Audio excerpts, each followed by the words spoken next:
Mwafo nyina epenyi meche Chief Justice aye his lordship eni yeboa odi ade hwede modern ato Ghana fo nyina anim ena afi atemu no adwuma ne mpanimfo anim se wo strada tentene ne wo mayi mu no obi a wo sefata bia wo se ne nsaka bi nto ye Ghana ni a entue sika mo obi anse wonya tentene ne sanso na wo ye obi e bia wotina adwamu na wodi asem nso a hwe na wo anye Ghana ni sika ansa na tentene ne fata no wodi ama Ebra Ghana temwafo panyini Chief Justice Enini Yeboa Ekopa Japan Circuit Court ehontoma wo framantemo ene wodi tu dwase ketaishe kanka ne proye eye subanboni bia asai amanpi na emu baako ene se obi a wo ya aba adwuma na oje adamuji ansana dwuma esese wo ye no waye senti wode kokobo ama Ghana fo se emu bibie ntua sika emu bia ansana dwuma esese wo ye no waye I am the staff of the service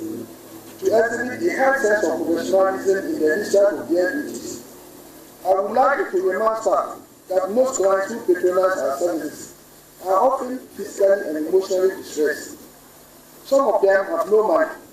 but they need justice. They need comfort and help as they turn to the court for justice. Harassment in all its manifestations, including threats and extorting money from persons who come to the court for redress, is the cruelest way to treat our own people. I urge the public to stand firm and refuse to give in to their unlawful demands of judicial officers and staff. Na nusi ye ene mrashebi dwani e won ofton orasa mo kujeto ablakwa enso editu dwase wo mo ana wa baton pesua no so a asemse no opese wode kondai court wa wontimi emfa nko no sisi circuit court yi ebeboa asosa ha oni nyina ano say no and say ya ko ana ya ko kwando ana ya ko beki ana say tama ansana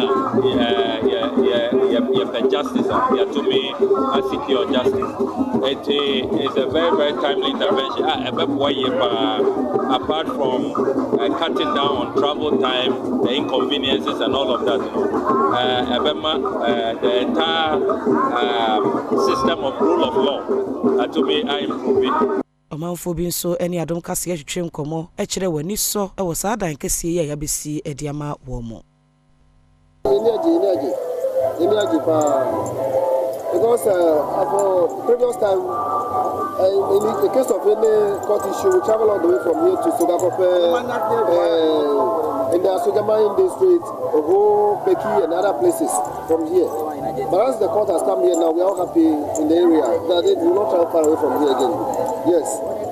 that's what we are saying. So the happiest day for us to enjoy.